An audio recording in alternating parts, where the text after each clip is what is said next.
Hi, everybody.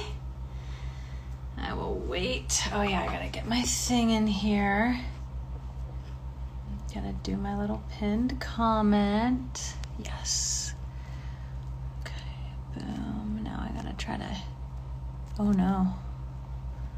Oh no. You guys don't need to see that. Pinned comment. Okay. Let the peoples pile in. If you guys want to comment on my new hair, it's fine. Do whatever your heart desires. Just kidding. Oh, wow. I missed you guys last week. Although Natalie from Rët did an amazing job. Very thankful for her taking over the ship for a minute. But I did miss you guys. Or rather, you folks. How's everybody doing? Checking in. Continues to be weirder and weirder by the second.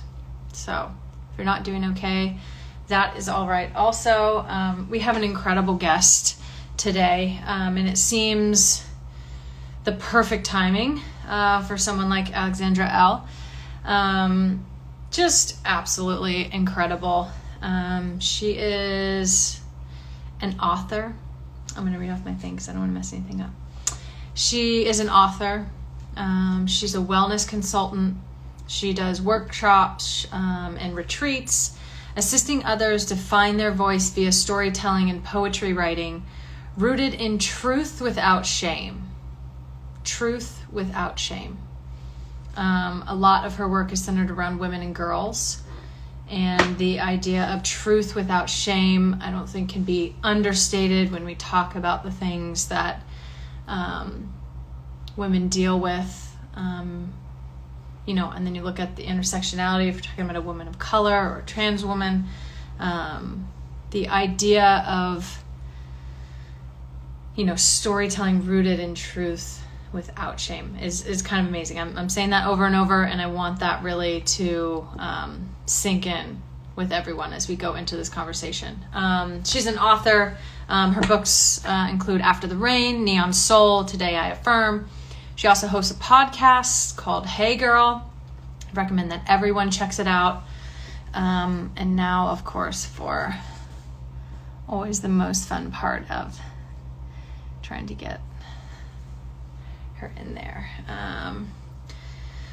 So excited to be back with Rët the Table Live, presented by Rët Inc., hosted by me, yours truly. Always a pleasure and an honor to get to spend our time with you and to facilitate these conversations with incredible people. We've been so lucky to line up we've been able to get and the people we've been able to talk to. I feel totally honored. I don't know why they're trusting me with this, but I'm going for it and I'm here for it. So let me try to find Alex-Elle and get her in here to start this. She's right there. Let me see. Okay. Said unable to join. Oh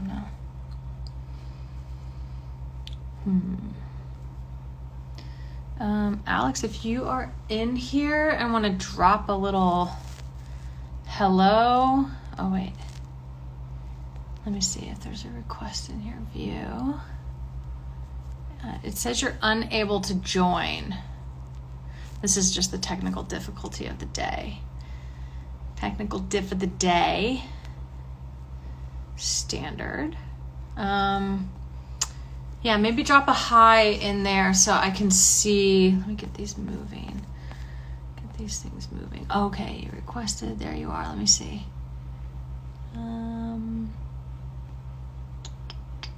see you in there, but it's not allowing me to add you. Oh, now you're on. Now we're cooking. I think. I always think. Hi. We did it. We did the things. Can you hear me okay? Can you see me okay? I can. Can you hear and see me okay? I can. Yes. This is always Perfect. I mean, I've I am a broken record when I say this all the time. There's always something, and it's like something new every time. And I'm like, is Instagram just putting difficulties in there? Like, Of just course.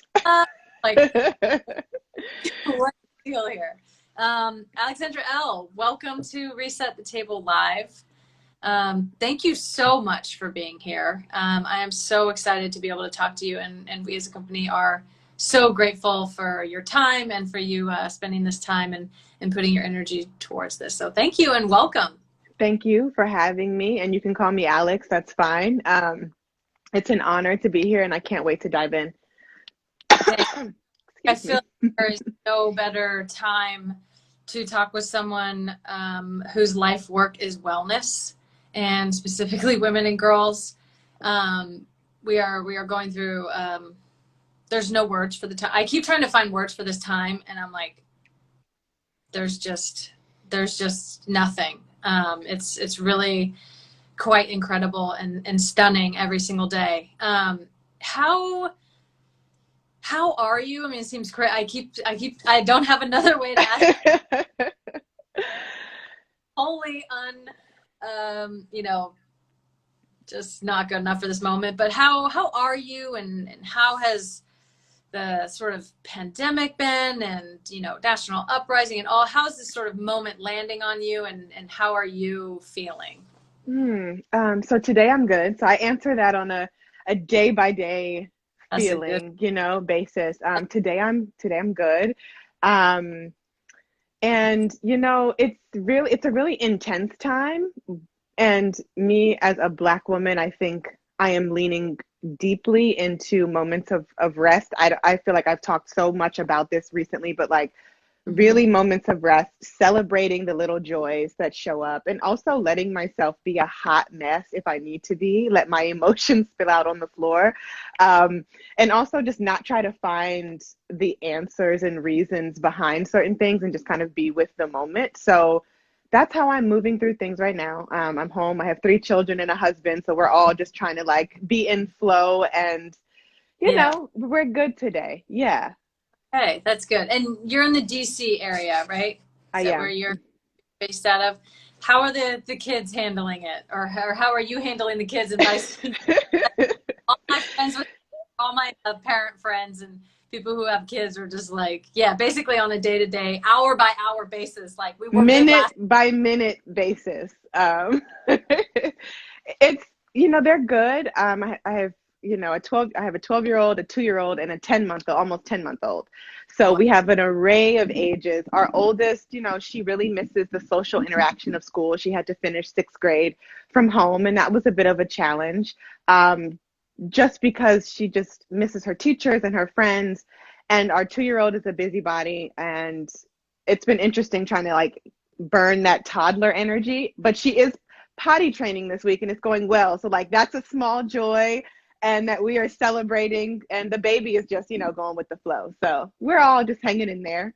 Good. Okay. Let's dive into what you do and your work a little bit. What brought you to your work to begin with, and just give us kind of a Cliff Notes version of what you do and what your life's work is.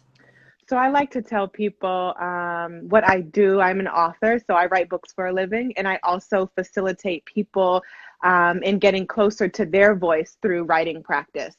I came to writing through therapy. I was a pretty sad and depressed and anxious kid growing up, and being able to put my words on the page is where I found comfort. And I had an amazing therapist who supported me in being able to reach in my emotional toolbox and grab the journal as a supportive thing. So now that I am here in the life that I have now, and in the body that I'm in now, as far as like being able to come back home to myself emotionally in that way, I love to be able to help other people do the same.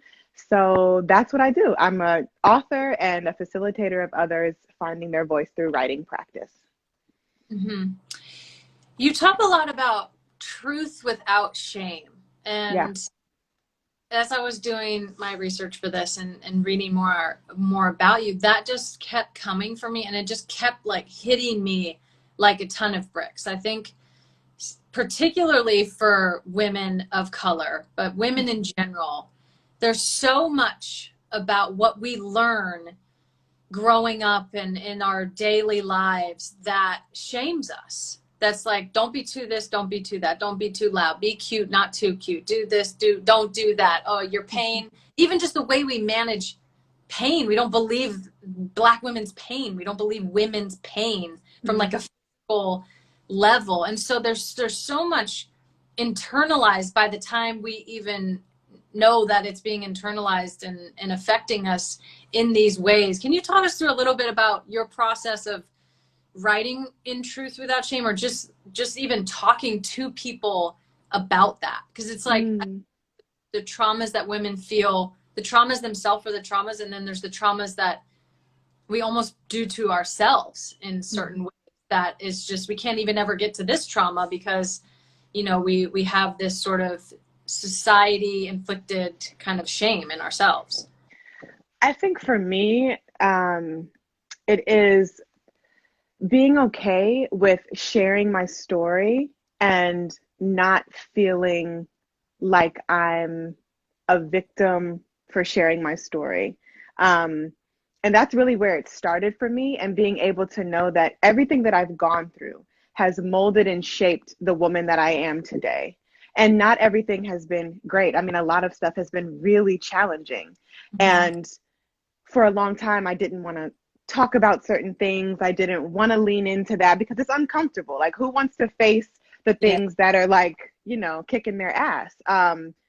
But that is how we move forward. And that is a pillar to our resilience, I would say, and our strength. And releasing that narrative that we have to be silent and suffer in silence, and giving ourselves the space and the permission to share our stories. We're all made up of stories, and we never know what someone else is going through. And to be able to share my story, whatever I have walked through, and have other people say, hey, that's me, I see myself in that story, may not be exactly the same, but at the end of the day, we really are each other's mirror.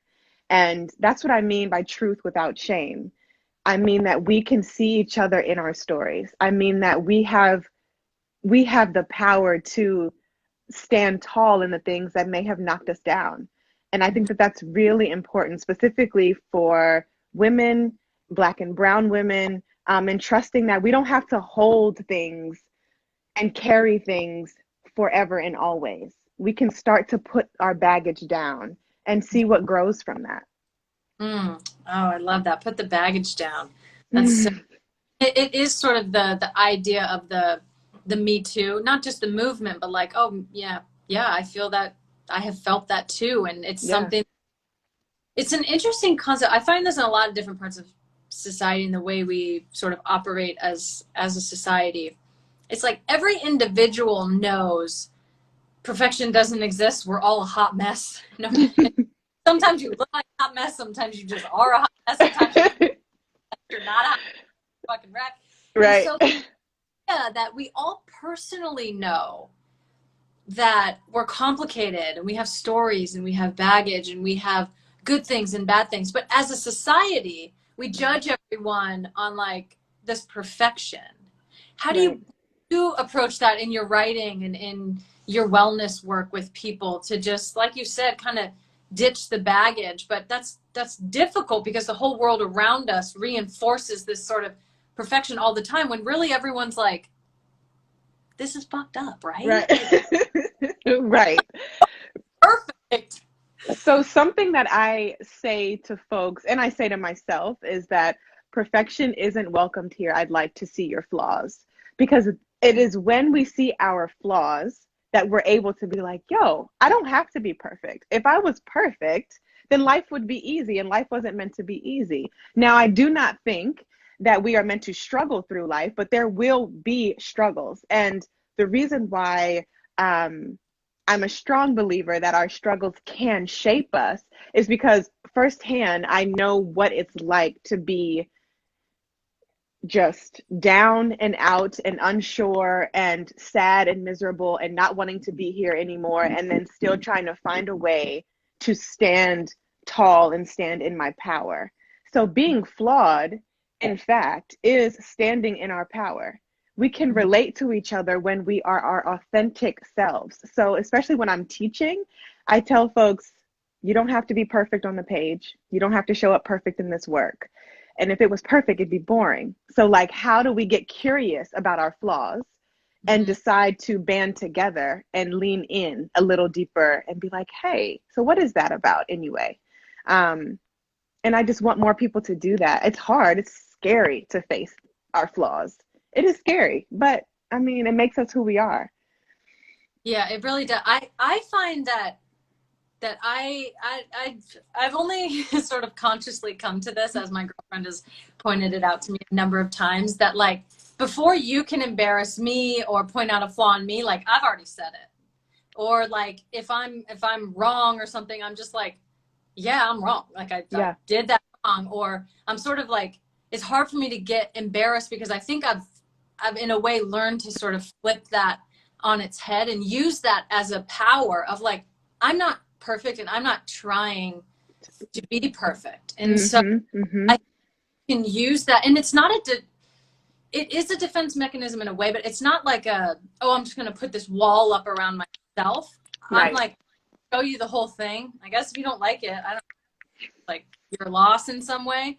But like, I want to see my whole self because then I'm growing and sort of like water that kind of plant for myself. And I think a lot of people feel like I'm just going to put these good parts out and like try with all my might to hold this river back of everything else. And it's just too much for us. It's too much to hold on to. It's so interesting when you were talking, an affirmation just popped up and you said something along the lines of, I am going to be my whole self so I can continue growing. That is an affirmation right there. I mean, every part of our process requires our whole self. And we know that when we're not showing up as our whole self, things are just screwed. Like they're not how we want them to be. They're not how they need to be. And I really love that. So that is an affirmation right there. I think that too, when I think, in our company, we've talked a lot about, reimagining the status quo. And that's, sort of at the heart of everything that we do. And this whole idea of reset the table. Ava DuVernay talks about it a lot. She's like, fuck the table. I built my own. Right. Whatever. Yeah.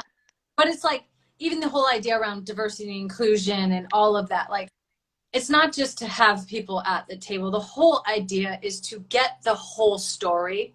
So you can take that for you personally and say, like, I want to live my whole life and live my whole story for people. But as we start to, think about it in this bigger picture and in our society right now, it's like the reason we need Black women at the table and queer Black women at the table and, a white woman at the table and an Indigenous person at the table is so we don't hold anything back. And so the product that we're putting out or the message or whatever it may be is the whole story and self.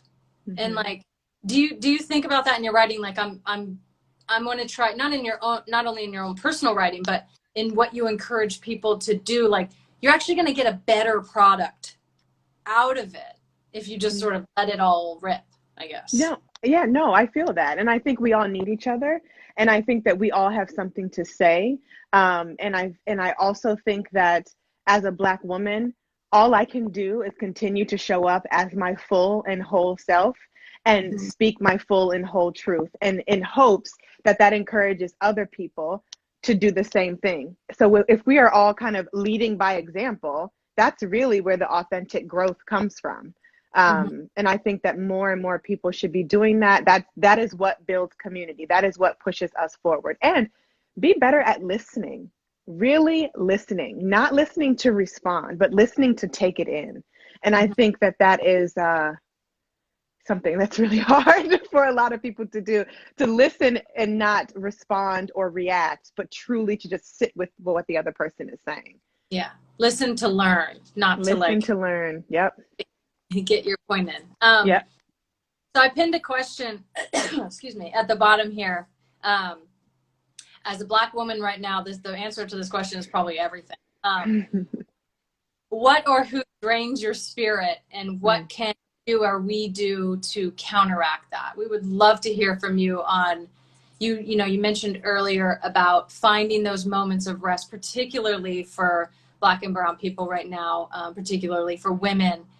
What does drain your spirit, and how do you work to counteract that, and just in general? And then let's talk about this time period as well. Hmm. So I thought about that. I was reviewing that question while I was getting ready. And I think often when we think about what drains us and what makes us feel kind of depleted, we're always kind of thinking about the external, right? But something I've been learning to do in my own practice of being human and being flawed is to look at myself and how I am contributing to the drainage or depletion of me, especially as a business owner, as a mother, as a wife. So for me, what drains my spirit on an internal level is not celebrating the many moments of joy that present themselves because of guilt or shame. Mm-hmm. And I think, too, I've been having this conversation with some of my girlfriends. It's like joy is truly our birthright. We come into this world just waiting for joy to tap us on the shoulder, and a lot of us get that, but then some of us don't. So then it's like, how do we celebrate the joy that comes up and not feel guilty about it, especially during uprisings and pandemics, intersecting pandemics, with the civil rights movement that's happening and COVID-19 that is disproportionately affecting Black people. So for me, it is pausing to enjoy the joy that shows up and not tricking myself out of deserving it. Like, oh, there's so much shit happening in the world right now. I can't lean into that because it's not fair. So many other people aren't leaning in. But if I'm not self-celebrating, then I'm not going to be able to celebrate my neighbor or to root for someone else because I'm going to be too empty to do so. So I hope that makes sense. But that's what came up for me when I was reflecting on that question. That makes total sense. And I think holding the idea that multiple things are and can be true at one time, and we're complicated human beings, multiple things are true at every point. And there's almost this, sort of lie of like a deprivation of joy means that you're doing work. Yep. And you're in the struggle and in it all. And you can deprive yourself of everything and, go head down into work or whatever it may be. And you can sustain that for a particular amount of time, but eventually you'll burn out. You'll become depressed, or you'll get sick, or you'll just be too tired, or your work will suffer. Mm-hmm. There's that fallacy of the deprivation of joy that we can't fight like hell. All of these things that are happening in our country, the uprising around Black Lives Matter movement and the pandemic and everything, like we can still smile. And I think that not allowing the sort of the them to snatch the joy out of it is part of it. Is like, we deserve this. Like we this joy, even in this moment. Like everybody deserves that sort of something. Yeah. And it fills you up. Yeah, dinner or family or whatever it is, but like that fill up is so necessary. It is necessary. And I've been thinking a lot about joy as an act of self-care, and then going a little further and like self-care as community care, especially as a facilitator of this work. I mean, we all know the wellness industry can be really white and rooted in consumerism and things like that. So for me, self-care isn't necessarily a massage. It may not be that the frappuccino or whatever, it may not be that, but it could be taking some deep breaths. It could be going outside. It could be dancing with my kids. It could be washing my face, sneaking off to the bathroom, washing my face and brushing my teeth for the day, right? So it's these many moments of joy that lead to self-care, which in turn leads to us being able to show up fully in our communities and not depleted and empty. And I think that's more people need to be looking at self-care as community care, because that is really why we are here, to support each other. And we cannot do that empty. And just growing up as a Black woman, I saw every Black woman around me, aunties, cousins, mom, grandmother be empty and still try to show up. And it does the community a disservice. So for my children, I have been trying hard to practice what I preach and make space for moments of joy and rest and ease. Mm-hmm. It is like a sort of mechanism for recovery, I think. Yeah. And it's, you know, especially in the Black community, there is such trauma happening all of the time, really. But, you know, especially right now, there's, you know, disproportionate, you know, effects of COVID on top of another pandemic, you know, an epidemic that we've been dealing with, on top of the administration, on top of everything else. So it's like, you know, to use sort of a sports analogy, the recovery, especially in the last probably 5 or 6 years, a lot of the science is sort of shifting towards, yeah, you can, you know, work out as much as you want and do all the things, do the work. But if you're not recovering, if you're not eating right, if you're not sleeping, if you're not drinking water, hydrating, all of the things, it's like the recovery is almost the act of resistance as well. Because you're like, oh, and then I'm storing up and I'm like getting my juices back together, and then I'm coming harder, and you can have that kind of sustained sort of outcome. I think about it in the way of, one of the questions we want to ask you is, how do you recover after failure or loss? And so it's like sort of dealing, you know, even multiple traumas, dealing with multiple traumas happening at one time. What should be, you mentioned something about a toolbox earlier, and I love that, putting it into like this physical sense of we can go in and grab things. How do you think about recovery from loss or failure in terms of like what we can do from our toolbox? So, oh my goodness, that's a really great question. I've been talking to my husband a lot about this, and it's like, I'll use a personal example. So when we were trying to conceive our 2-year-old, it was a challenge. There was miscarriage, there was loss after loss, and it was very, very challenging for us. And we didn't see the joy in there. We didn't see the rainbow in there.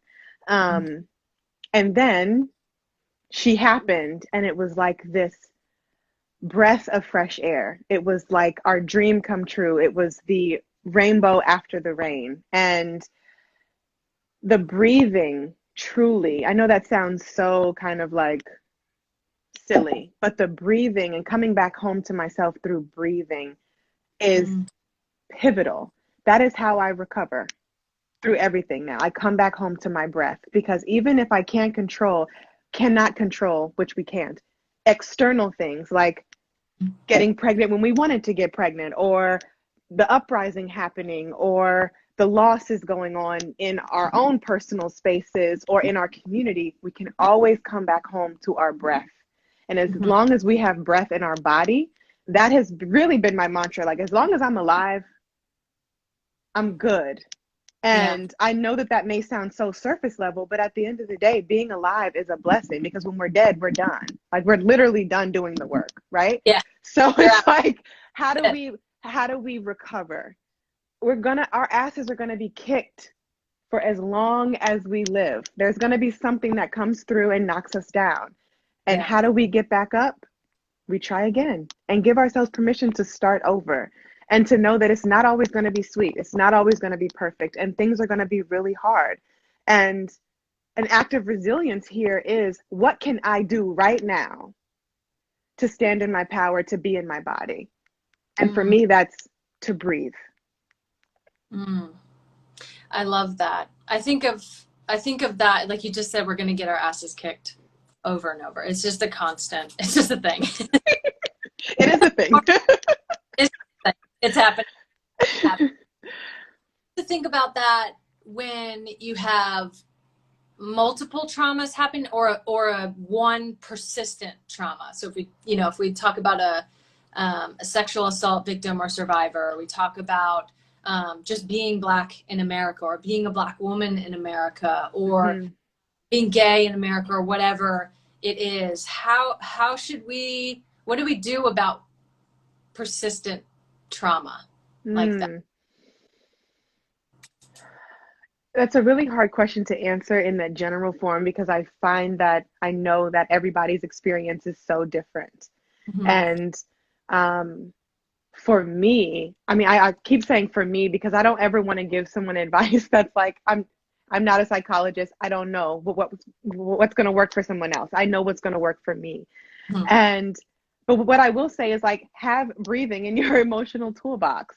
Yeah. And the reason why I say that is because often when we are greeted with trauma, triggers, confrontation, hatred, being murdered by the police, like the things that just happen in this world, right?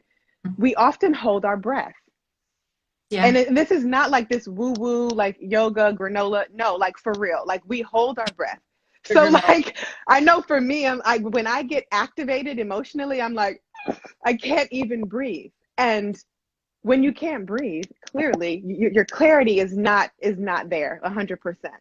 Hmm. So that is really a tool that I encourage everybody to do. I mean, I think about when my 2-year-old is crying and having a fit and she can't nothing makes sense. Me and daddy are holding hands, looking her in her eye and saying, Isla, breathe. And she Right. breathes. And then she can find her little voice and use her words. And that is like those types of methods are really an act of resistance in themselves Mhm. because you're able to channel, okay, what can I do now? Right now, I'm Black in America. This person just said something hella racist to me. I could either pop off, which is not going to be good, or I can take a Mhm. step back and let them be who they're going to be. And I can go sit in my car and breathe and and cool down and then maybe call somebody and go off to a friend who's going to listen. Right. Um, but yes, I mean, I'm being silly, but truly, breathing is something that we can control. And I think that we should all do that more, especially when we're activated. Mhm. I know. I think about that in what's happening right now. We have multiple catastrophes happening at the same time. That's not even a strong enough way to. Right.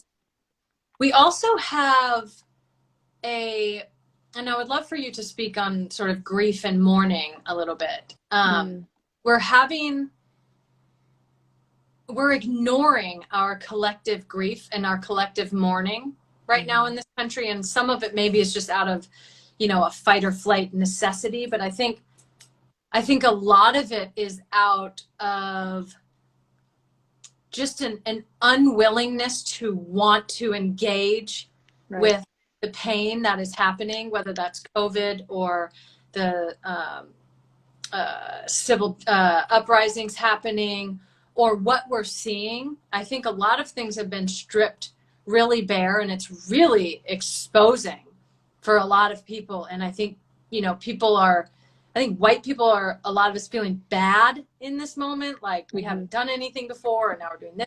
That's really hard. So we're just kind of mm-hmm, like, oh, we don't really want to talk about it. Um, but I think just the country as a whole is ignoring what we've lost mm, during this time. And I would love for you just to speak on grief and mourning a little bit, maybe just from an individual and a sort of yeah. collective experience, because no one is doing this alone. Like if we could Right. all hold each other's hands and take a breath and look at each other, we could breathe. But we're Mm-hmm. like everyone's just in Yeah. the moment right now. I mean, I think it's important to note that like it is okay to grieve. It is okay to have waves of grief. We are literally in a collective of grief right now. And that is going to be a part of it. I mean, but just as we are in that collective grief, we if we come together and we listen and we breathe and we pay attention and we show up and do the work individually and in our communities, there can be collective healing. And that requires a lot of paying attention and self-awareness and no performative allyship as we talk about the uprising and this current civil rights movement. Black folks don't need white people to know what to do. We need you to pay attention. and then to course correct. Mm-hmm. Especially, I mean, I'm specifically talking to allies. I think collective grief is just as important as the collective healing, and that we need to be paying attention. And for me, I expect the people in my personal life to allow me to be who I am in my moments of sadness, as I allow them to be who they are in their moments. And like having these conversations that are really hard, especially with, my white friends or my white family members, which there have been plenty of uncomfortable conversations because you rather just turn away than face it head on. When you say you don't see my color, you say you don't see me. White people see color. That's not a bad thing. Being Black Right. is not a smear. That's not a bad thing. And Mm-hmm. I've faced that a lot within just the family dynamic with in-laws, because it's like, yo, you can see color. It's okay. So at the end of the day, for me, it is showing up, it is doing the work, it is allowing space for grief, because that is a part of this process. And it's also allowing space for healing. We're going through this together. We are going Mm-hmm. through this together. We are not alone in this struggle.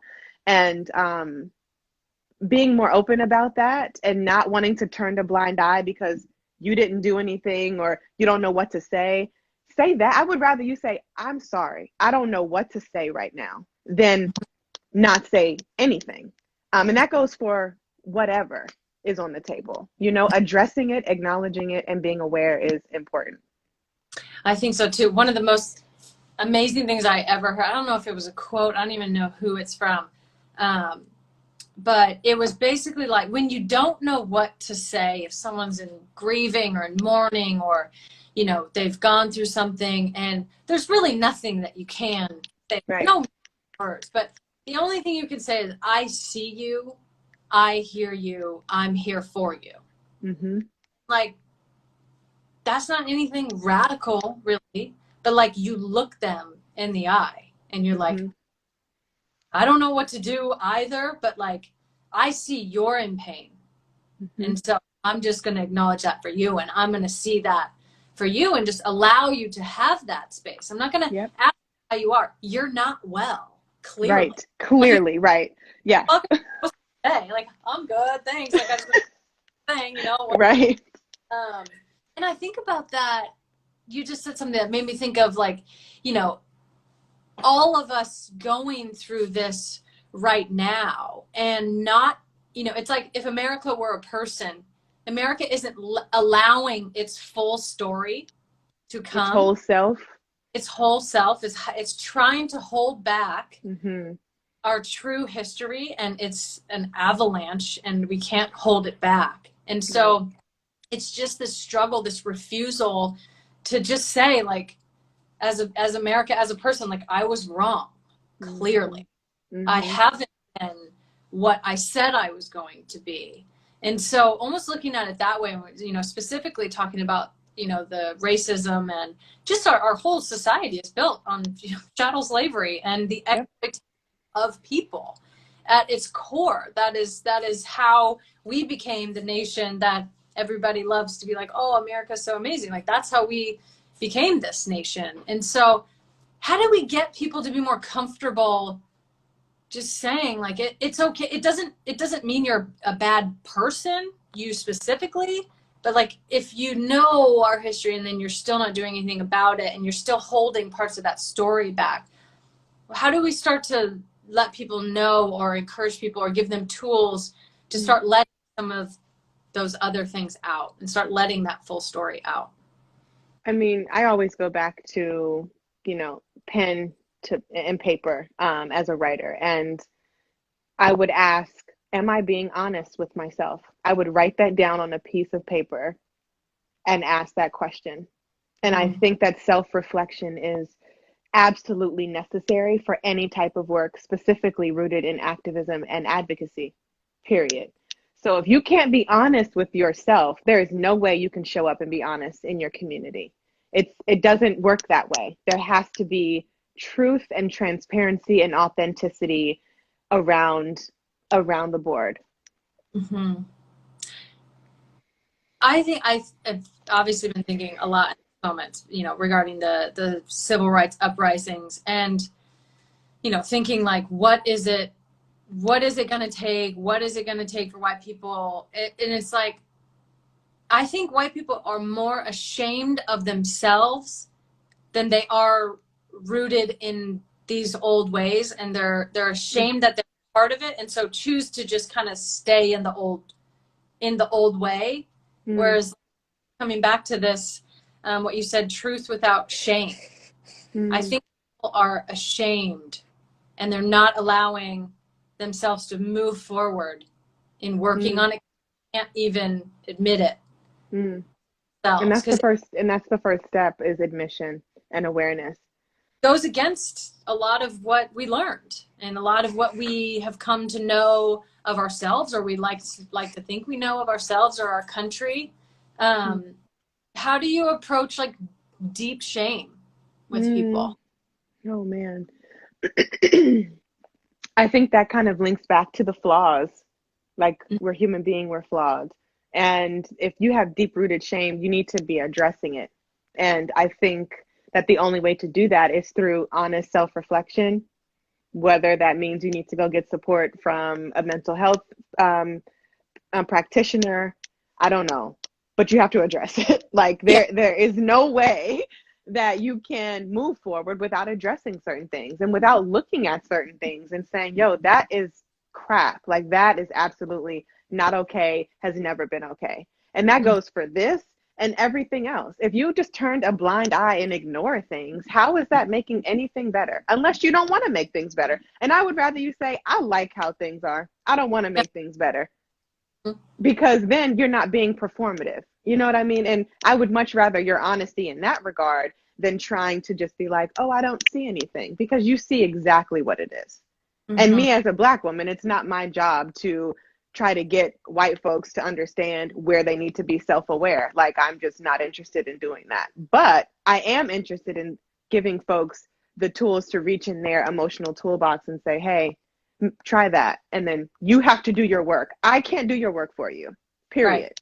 You know, I mean, I tell that to my course students as well. Like, you're not here for me to teach you what your answers are. You are your own greatest teacher. If you are self-aware enough, you can dig deep and your answers will come to the surface.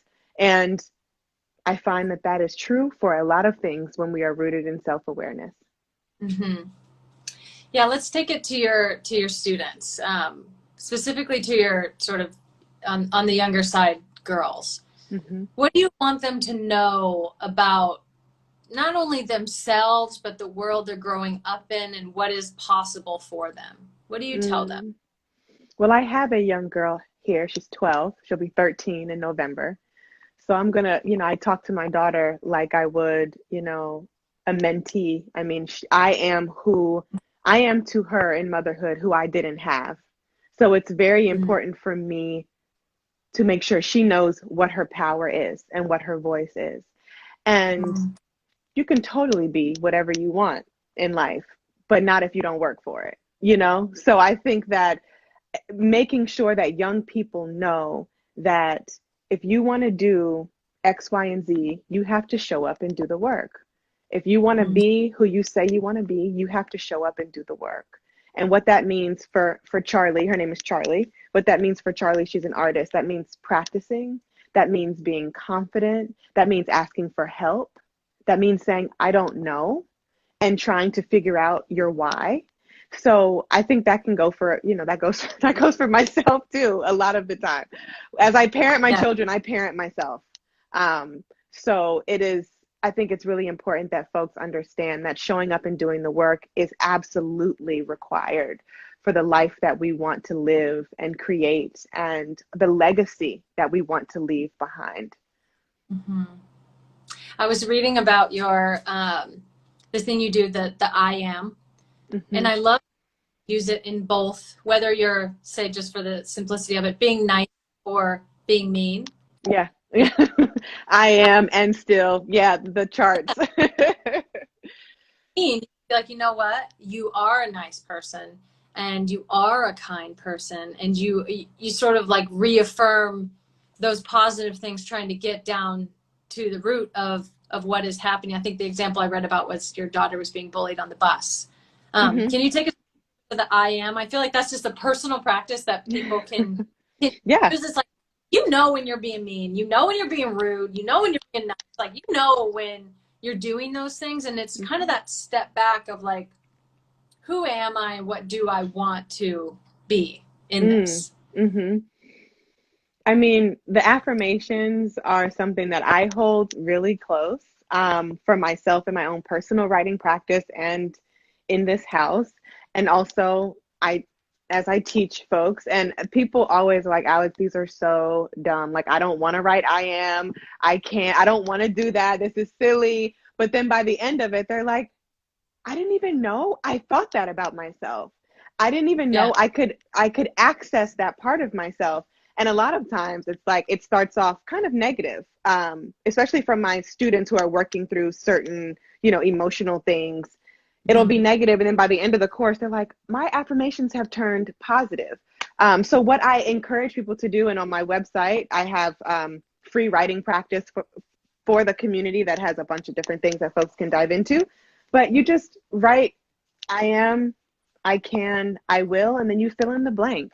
And that can really be someone's morning writing practice. I also have I have a gratitude journal by my bed. And when I get up in the morning, the first thing I do is I write, I am grateful for, and whatever comes up is on the page. And I encourage folks to do that, because then we have this collection, like this archive of gratitude and self-affirmation. So when we are having those crappy days, we can lean back into our emotional toolboxes and reflect on the good that we can access. Self-care is great when things are all well and good, but how about when things are a shit show and they're terrible Yeah. and you are feeling awful? It's like, okay, how can I self-soothe? How can I lean into that? And in my new book, After the Rain, that comes out in October, I talk a lot about just my own personal lessons and how things may not always be what we want them to be, but there is always a lesson there. And I think that that's really what affirmation has taught me, especially as someone who hated themselves for a really long time. Like when I'd say I was a really sad and depressed kid, I didn't want to be here. So being an adult woman now who has these tools to lean on when I'm feeling like my anxiety coming up, or maybe bouts of depression rearing their head, I know how I can nurture my soul and my mind and my heart to come back to who I know I am today. So while positive affirmation may seem like so corny and silly, it truly has been a support system for not only my children, but for me. Oh, I love that. Everybody needs to go buy the book, After the Rain, and all your work, really. And Thanks.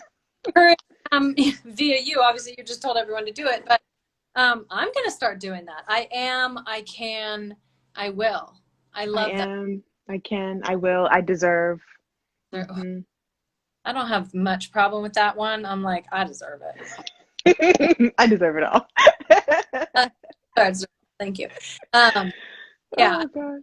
Everyone on this to do that as a daily, even if you just think about it or try to make it part of your daily practice. I think that is so amazing. And really, it's like, you can look at it as corny, but it's really not. The simplest things of do you love yourself? Do you value yourself? Are you yourself? Do you listen to yourself? Like, people always think that is, I hear a lot of to focus on yourself, you're selfish, or this and that. And it's like, if I'm not well, I can't give any sort of wellness out. And so if the house isn't okay, then what's the house going to give to anyone else? How's the house going to be shelter to anyone else? So yes. Alex, thank you so much. Thank you. This has been so wonderful, and I think so needed. Hopefully people feel like they have a few more tools in their toolbox. Everyone knows you now, so go hit up all her work and get involved in everything. Thank you so much for joining us. We were very grateful. Thank you, Megan. It was wonderful chatting with you. Okay, be well. You too. Bye. Bye.